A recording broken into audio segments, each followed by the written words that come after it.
Hi, I'm Sue. And I'm Mel, and this is Manifesting with Mel and Sue. Tonight's topic is... mental diet! Again, because we just recorded this, only it didn't record. Yes. So, what is a mental diet? Mental diet is basically you're being aware of your thoughts and you're keeping them in check. Yes. So, let's talk about that because the idea is we are constantly thinking thoughts our entire lives without even paying attention to them. I think generally we're aware of our thoughts, but a lot of times our brains just kind of run on autopilot, right? So when you are manifesting, it's very important to pay attention to your thoughts because everything that you think is creating your reality, and it may not be instantly, but basically your thoughts are creating your reality, and if you are not keeping your thoughts in check, guess what else is not going to be in check? Your reality. Right. So do you have any suggestions for mental diet? Yeah, so basically it comes down to try to be aware of what you're thinking and practice. It's practicing trying to, I don't want to say stay positive because it's not necessarily, that's more law of attraction, but it's making sure that your thoughts line up with what you desire, the reality that you want. You need to make sure that your thoughts are that you already have it, that you're living in that reality. So again, we've talked about previously being delusional. So for example, if your bank account says like negative $10 and you look at it and you're like, look at that, I got $10,000 in there. I always have so much money. It's as simple as that. Like and then your reality will line up to that. If you're always like, oh, I'm always broke. Why is this so expensive? Everything's so expensive. That's not a great mental diet if you're trying to manifest wealth. Mm-hmm. Yeah. So it really comes down to correcting your thoughts. And, it doesn't have to be these huge, grandiose shifts. It can be as simple as, the things that I'm thinking are not lining up with the reality that I desire. So you just make that slight little shift, 1 or 2 degrees, and, it's just all cake from there. Yes. One of the things that I find to be helpful in learning to become more aware of your thoughts is meditation. This is something that basically it just makes you become aware of the thoughts that are coming into your head, and you don't have to hold on to any thoughts. Just because you're thinking something doesn't make it true, and it doesn't mean you have to react to it. So the more that you can practice meditating or just becoming conscious of what it is that you're thinking, the more in control you are of like what you choose to believe and what you choose to think. And you don't have to believe your thoughts. That's the thing. If you change, say you're having a negative thought for money, for example, like you just said, say you're having a thought of, oh, I can't go do this thing because I can't afford it, or I can't have this, or I need to work to make some more money. Like if you find yourself thinking these thoughts that make you feel like you don't have what you want, just change them into something positive. Like, I can afford whatever I want. Even if it's not true, it doesn't matter if it's true.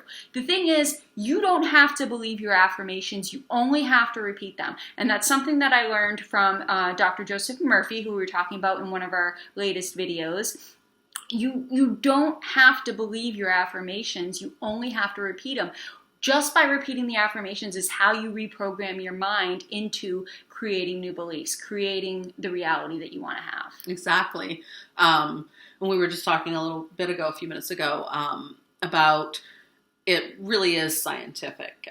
Your brain will create these, as you learn things, your brain creates these neural pathways, and that's how our beliefs and our assumptions are created.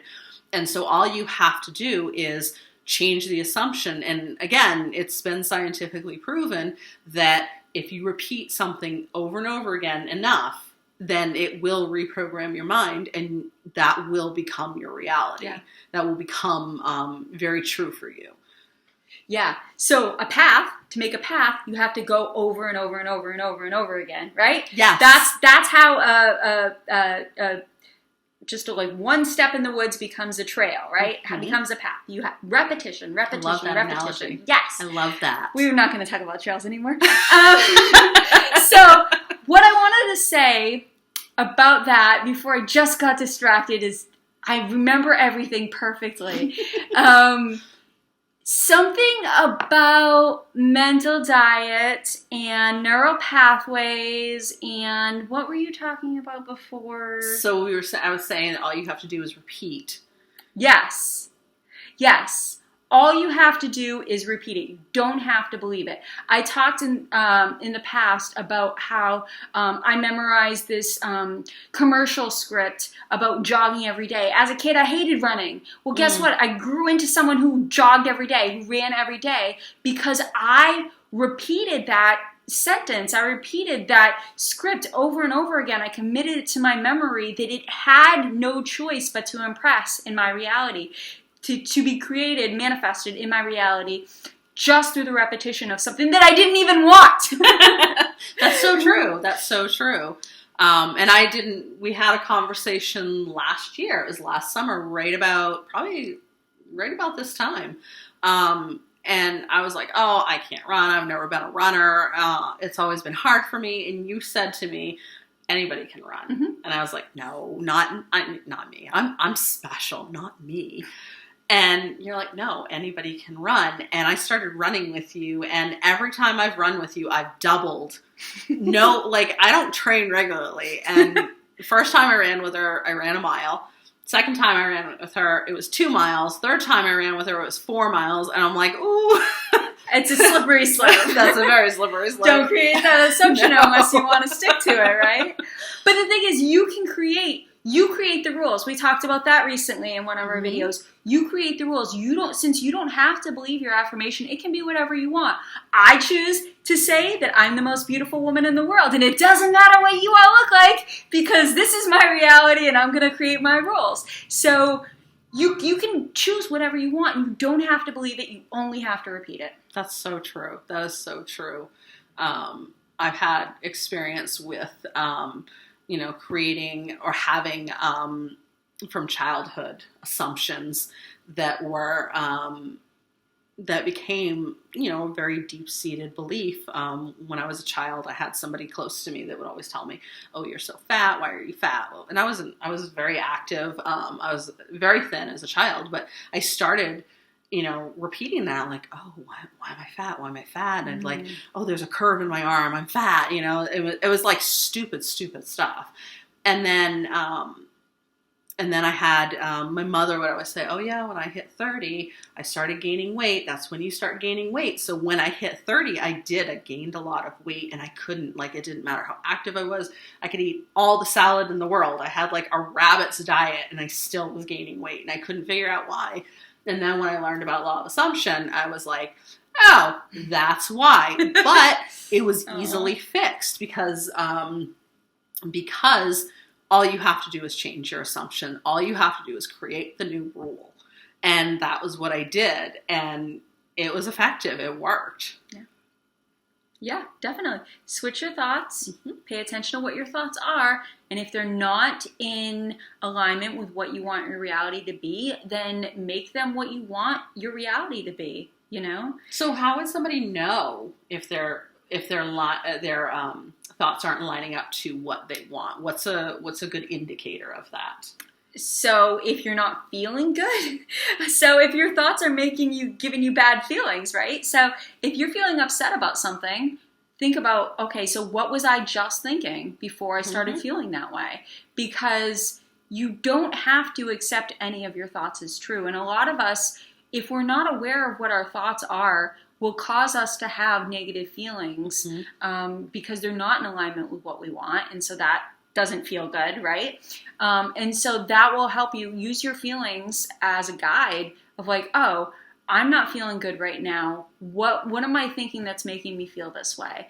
And so if you change that, you find what the thought is and be like, well, is this something that I want? And if it's not, chances are if you're not feeling good, then it's probably not. Then switch it to something that you want. And again, you don't have to believe it. You just have to persist in it. Exactly. I think that persisting definitely goes hand in hand with mental diet. Yes. Because it's the consistency that matters. Consistency. Yes. So yeah, you have to be consistent. And when you're consistent and you're persistent, then your reality has no other choice. Like, it is law. There is no other option. It has to happen. Absolutely. All right. I think that's it. I think that covered it. Yeah. If you guys have any success stories about that or questions, drop them in the comments. We want to hear, what are your thoughts on mental diet? What are your experiences with it? If you're new to it, we love our challenges. Yes. We love our challenges. So we challenge you to try it for a week or two and see what your results are, and drop them in the comments. Share with us what's going on. Yes, and don't forget to like, share, and subscribe. And go out and manifest that dream life.